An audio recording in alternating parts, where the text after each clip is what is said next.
ಶಾಲೆಯ ರೀಸೆಸ್ನಲ್ಲಿ ಯಾವ ಆಟ ಆಡ್ಬೇಕು ಅಂತ ಡಿಸೈಡ್ ಮಾಡುವಾಗ ಆ ಬರೀ ಉದ್ದ ಇರೋ ಮಕ್ಕಳಿಗೆ ಮಾತ್ರ ಆಟ ಆರಿಸೋ ಚಾನ್ಸ್ ಕೊಟ್ರೆ ಫೇರ್ನೆಸ್ ಇರುತ್ತಾ? ಖಂಡಿತ ಇಲ್ವಾ ಅಲ್ವಾ? ಹೌದು, ಖಂಡಿತ ಇಲ್ಲ. ಇಂದಿನ ಈ ಡೀಪ್ ಡೈವ್ನಲ್ಲಿ ನಮ್ಮ ದೇಶದಲ್ಲಿ ಫೇರ್ನೆಸ್ ತರಲು ಇರುವ ಯೂನಿವರ್ಸಲ್ ಅಡಲ್ಟ್ ಫ್ರಾಂಚೈಸ್ ಬಗ್ಗೆ ಮತ್ತು ಎಲೆಕ್ಷನ್ನಲ್ಲಿ ಸೂಪರ್ ರೆಫ್ರಿ ಯಾರು ಅನ್ನೋದ್ರ ಬಗ್ಗೆ ತಿಳಿಯೋಣ. ಹೌದು, ಆಟ ಆರಿಸುವಾಗ ಎಲ್ಲರಿಗೂ ಸಮಾನ ಚಾನ್ಸ್ ಸಿಗ್ಬೇಕು. ಅದೇ ಥರ ನಮ್ಮ ದೇಶದಲ್ಲಿಯೂ ಯೂನಿವರ್ಸಲ್ ಅಡಲ್ಟ್ ಫ್ರಾಂಚೈಸ್ ಅನ್ನೋ ಒಂದು ದೊಡ್ಡ ರೂಲ್ ಇದೆ. ಅಂದ್ರೆ 18 ವರ್ಷ ಮೇಲ್ಪಟ್ಟ ಎಲ್ಲರಿಗೂ ಸಮಾನ ಹಕ್ಕು ಸಿಗುತ್ತದೆ ಅಂತನಾ? ಎಕ್ಸಾಕ್ಟ್ಲಿ. ಅಂದ್ರೆ ನಾವು ದೊಡ್ಡವರಾದ ಮೇಲೆ ಆ ದೇಶವನ್ನು ಯಾರು ನಡೆಸ್ಬೇಕು ಅಂತ ಡಿಸೈಡ್ ಮಾಡುವ ಒಂದು ಸೂಪರ್ ಪವರ್ ನಮಗೆ ಸಿಗುತ್ತೆ. ಓಹೋ, ಒಂದು ಸೂಪರ್ ಪವರ್. ಹೌದು.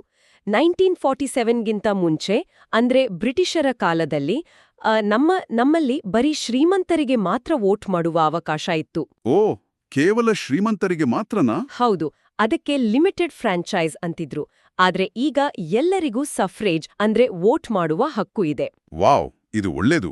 ಆದ್ರೆ ವೋಟ್ ಮಾಡಲು ಮೊದಲು ವೋಟರ್ ರಿಜಿಸ್ಟ್ರೇಷನ್ ಮಾಡಿ ಆ ವೋಟರ್ಸ್ ಲಿಸ್ಟ್ನಲ್ಲಿ ನಮ್ಮ ಹೆಸರು ಇರಬೇಕು. ಓಕೆ, ಹೆಸರು ಇರಬೇಕು. ಇದರಿಂದ ಇನ್ಕ್ಲೂಸಿವಿಟಿ ಮತ್ತು ರೆಪ್ರೆಸೆಂಟೇಷನ್ ಬರುತ್ತೆ ಅಲ್ವಾ? ಕರೆಕ್ಟ್. ಎಲ್ಲರೂ ಈ ಪ್ರಕ್ರಿಯೆಯಲ್ಲಿ ಭಾಗಿಯಾಗಬಹುದು. ಇದನ್ನ ಸ್ವಲ್ಪ ಬಿಡಿಸಿ ನೋಡೋಣ. ಲೈಕ್ ದೊಡ್ಡ ದೊಡ್ಡ ಕಾರುಗಳಲ್ಲಿ ಓಡಾಡುವ ಕೋಟ್ಯಾಧಿಪತಿಗೆ ಮತ್ತು ಒಬ್ಬ ಬಡ ರೈತನಿಗೆ ಎಲೆಕ್ಷನ್ನಲ್ಲಿ ಸೇಮ್ ಪವರ್ ಇದೆಯಾ? ಖಂಡಿತ ಸೇಮ್ ಪವರ್ ಇದೆ. ಇದು ಗೇಮ್ ಝೋನ್ನಲ್ಲಿ ಪಾಕೆಟ್ ಮನಿ ಎಷ್ಟೇ ಇದ್ರೂ ಆ ಪ್ರತಿಯೊಬ್ಬರಿಗೂ ಆಟ ಆಡಲು ಕೇವಲ ಒಂದೇ ಟೋಕನ್ ಕೊಟ್ಟಾಗೆ ಅಲ್ವಾ? ಹೌದು, ಎಕ್ಸಾಕ್ಟ್ಲಿ.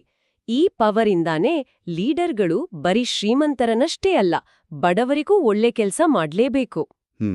ಇದನ್ನೇ ಅಕೌಂಟಬಿಲಿಟಿ ಅಂತ ಕರೆಯೋದು ಅಲ್ವಾ? ಹೌದು. ಜನರಿಗೆ ಸಹಾಯ ಮಾಡಿಲ್ಲ ಅಂದ್ರೆ ನೆಕ್ಸ್ಟ್ ಟೈಮ್ ಆ ಲೀಡರ್ಗೆ ಯಾರೂ ವೋಟ್ ಹಾಕಲ್ಲ. ಅರ್ಥ ಆಯ್ತು. ನಮ್ಮಲ್ಲಿ ಆ ಟೋಕನ್ ಅಂದ್ರೆ ಆ ಸೂಪರ್ ಪವರ್ ಇದೆ, ಆದ್ರೆ ಅದನ್ನ ಹೇಗೆ ಬಳಸೋದು? ಇದು ಶಾಲೆಯಲ್ಲಿ ನಡೆಯುವ ಒಂದು ದೊಡ್ಡ ಸ್ಪೋರ್ಟ್ಸ್ ರೇಸ್ ಥರ ಇರತ್ತೆ. ಓ, ಸ್ಪೋರ್ಟ್ಸ್ ರೇಸ್ ಥರನಾ? ಹೌದು. ಮೊದಲು ಲೀಡರ್ ಆಗಲು ಇಷ್ಟಪಡುವವರು ನಾಮಿನೇಷನ್ ಮಾಡ್ತಾರೆ. ಓಕೆ. ಆಮೇಲೆ ಶಾಲೆಯ ಅಸೆಂಬ್ಲಿಯಲ್ಲಿ ಭಾಷಣ ಮಾಡು ಹಾಗೆ ಆ ಜನರಿಗೆ ತಮ್ಮ ಐಡಿಯಾಸ್ ಹೇಳ್ತಾರೆ. ಇದನ್ನ ಕ್ಯಾಂಪೇನಿಂಗ್ ಅಂತಾರೆ. ಆಮೇಲೆ ಕೊನೆಗೆ ಎಲೆಕ್ಷನ್ ದಿನ ಪೋಲಿಂಗ್ ಬೂತ್ನಲ್ಲಿ ಹೋಗಿ ವೋಟಿಂಗ್ ಮಾಡ್ಬೇಕು ಅಲ್ವಾ? ಎಕ್ಸಾಕ್ಟ್ಲಿ. ಅಲ್ಲಿ ಇಲೆಕ್ಷನ್ ಆಫೀಸರ್ ನಮ್ಮ ಅಪ್ಪ ಅಮ್ಮನ ಬೆರಳಿಗೆ ಪರ್ಪಲ್ ಇಂಕ್ ಹಾಕ್ತಾರಲ್ವಾ?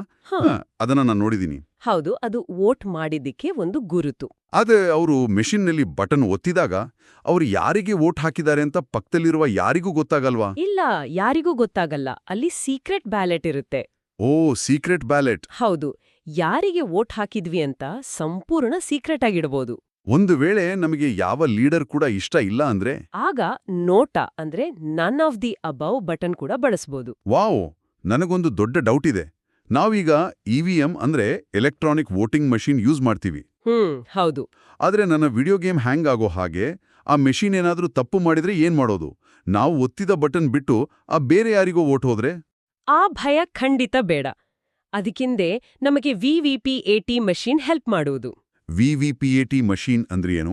ವೋಟ್ ಮಾಡಿದ ತಕ್ಷಣ ಮೆಷೀನ್ ಪಕ್ಕದಲ್ಲಿರುವ ಒಂದು ಸಣ್ಣ ಗ್ಲಾಸ್ ಬಾಕ್ಸ್ನಲ್ಲಿ 7 ಸೆಕೆಂಡ್ವರೆಗೆ ಒಂದು ಪೇಪರ್ ಸ್ಲಿಪ್ ಕಾಣುತ್ತೆ. ಓ, ಕೇವಲ 7 ಸೆಕೆಂಡ್? ಹೌದು. ಅದ್ರಲ್ಲಿ ನಾವು ಯಾರಿಗೆ ವೋಟ್ ಮಾಡಿದ್ವಿ ಅನ್ನೋ ಸಿಂಬಲ್ ಪ್ರಿಂಟ್ ಆಗಿರುತ್ತೆ. ಓಹೋ. ಇದು ಎಲೆಕ್ಷನ್ನಲ್ಲಿ ಟ್ರಾನ್ಸ್ಪರೆನ್ಸಿ ತರುತ್ತೆ. ಅಂದ್ರೆ ಎಲ್ಲವೂ ಕ್ಲಿಯರ್ ಆಗಿರುತ್ತೆ, ಯಾವುದೇ ಮೋಸ ಆಗೋದಿಲ್ಲ. ಮೆಷೀನ್ಗಳು ಸರಿಯಾಗಿ ಕೆಲಸ ಮಾಡ್ತವೆ ಅಂತ ಗೊತ್ತಾಯ್ತು. ಆದ್ರೆ ಒಂದು ಕಡೆ ಕೋಟಿಗಟ್ಲೆ ಜನ, ಇನ್ನೊಂದ್ ಕಡೆ ನೂರಾರು ರಾಜಕೀಯ ಪಕ್ಷಗಳು. ಹೌದು, ತುಂಬಾ ದೊಡ್ಡ ಪ್ರಕ್ರಿಯೆ ಇದು. ಇಷ್ಟೆಲ್ಲ ನಡೆಯುವಾಗ ಎಲೆಕ್ಷನ್ ನಡೆಸೋರು ಯಾರಾದ್ರೂ ಚೀಟಿಂಗ್ ಮಾಡಿದ್ರೆ ಗೊಂದಲ ಆಗಲ್ವಾ? ಖಂಡಿತ ಆಗತ್ತೆ. ಅದಕ್ಕೆ ನಮ್ಮ ದೇಶದಲ್ಲಿ ಒಬ್ಬ ಸೂಪರ್ ರೆಫ್ರಿ ಇದ್ದಾರೆ. Super referee? ಅವ್ರ್ಯಾರು? ಅವರೇ ಎಲೆಕ್ಷನ್ ಕಮಿಷನ್ ಆಫ್ ಇಂಡಿಯಾ ಅಥವಾ ಇಸಿಐ. ಓ, ಎಲೆಕ್ಷನ್ ಕಮಿಷನ್ ಆಫ್ ಇಂಡಿಯಾ. ಹೌದು. ಇವರು ಯಾವುದೇ ಪಕ್ಷದ ಪರವಾಗಿರ್ದೆ ಇಂಡಿಪೆಂಡೆಂಟ್ ಆಗಿರ್ತಾರೆ. ಇವರ ಹೆಡ್ ಆಗಿ ಚೀಫ್ ಎಲೆಕ್ಷನ್ ಕಮಿಷನರ್ ಇರ್ತಾರೆ. ಅಂದ್ರೆ ಇವರು ಕ್ರಿಕೆಟ್ನಲ್ಲಿ ಅಂಪೈರ್ ತರ ಕೆಲಸ ಮಾಡ್ತಾರಾ? ಅಂಪೈರ್ ಬರೀ ಮ್ಯಾಚ್ ನೋಡೋದಿಲ್ಲ, ಯಾರಾದ್ರೂ ಚೀಟಿಂಗ್ ಮಾಡಿದ್ರೆ ಪ್ಲೇಯರ್ನ ಔಟ್ ಕೊಟ್ಟು ಗ್ರೌಂಡ್ನಿಂದ ಆಚೆ ಕಳಿಸ್ತಾರೆ. ಕರೆಕ್ಟ್. ಇಸಿಐ ಕೂಡ ಆ ಥರ ಮಾಡಬಹುದು.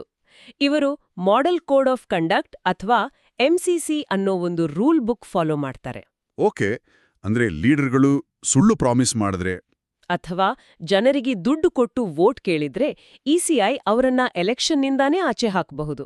ವಾವ್, ಇದು ಸೂಪರ್ ಪವರ್. ಹೌದು, ಪಾರ್ಟಿಗಳಿಗೆ ಸಿಂಬಲ್ ಕೂಡ ಕೊಡ್ತಾರೆ. ಮತ್ತೆ ಅಂಗವಿಕಲರಿಗೆ ಅಥವಾ ವಯಸ್ಸಾದವರಿಗೆ ವೋಟ್ ಮಾಡಲು ಸುಲಭವಾಡಲಿ ಅಂತ ಆಕ್ಸೆಸಿಬಿಲಿಟಿಗೋಸ್ಕರ ಏನಾದರೂ ಮಾಡ್ತಾರಾ? ಖಂಡಿತ. ಆಕ್ಸೆಸಿಬಿಲಿಟಿಗೋಸ್ಕರ ರ್ಯಾಮ್ಸ್ ಹಾಗೂ ಬ್ರೇಲ್ ಮಷೀನ್ ಕೊಡ್ತಾರೆ, ಯಾರಿಗೂ ಕಷ್ಟ ಆಗ್ಬಾರ್ದು ಅಂತ. ಅದ್ಭುತ. ದೂರದ ಕಾಡು ಬೆಟ್ಟಗಳಲ್ಲಿರುವವರೆಗೂ ಬೂತ್ ಇರುತ್ತಾ? ಹೌದು, ಅಲ್ಲೂ ಕೂಡ ಬೂತ್ ನಿರ್ಮಾಣ ಮಾಡಿ ಎಲೆಕ್ಟೋರಲ್ ರೋಲ್ ಮ್ಯಾನೇಜ್ ಮಾಡ್ತಾರೆ. ಓಹೋ, ಇದರಿಂದ ವೋಟರ್ ಟರ್ನ್ಔಟ್ ಅಂದ್ರೆ ಹೆಚ್ಚು ಜನ ಬಂದು ಖುಷಿಯಿಂದ ವೋಟ್ ಮಾಡ್ತಾರಲ್ವಾ? ಎಕ್ಸಾಕ್ಟ್ಲಿ. ಇದೆಲ್ಲ ಕೇಳಿದ್ರೆ ನಮ್ಮ ದೇಶದ ಎಲೆಕ್ಷನ್ ನಿಜಕ್ಕೂ ಒಂದು ಅದ್ಭುತ ಪ್ರಕ್ರಿಯೆ ಅನ್ಸುತ್ತೆ. ಹೌದು. ಆದ್ರೆ ಕೌಂಟಿಂಗ್ ಆಫ್ ವೋಟ್ಸ್ ಮುಗಿದು ಲೀಡರ್ ವಿನ್ ಆದ್ಮೇಲೂ ಕೆಲ್ಸ ಮುಗಿಯಲ್ಲ. ಅವರು ತಮ್ಮ ಪ್ರಾಮಿಸ್ ಉಳಿಸ್ಕೊಳ್ತಾರಾ ಅಂತ ನಾವೆಲ್ಲ ಗಮನಿಸ್ಬೇಕು. ಖಂಡಿತ.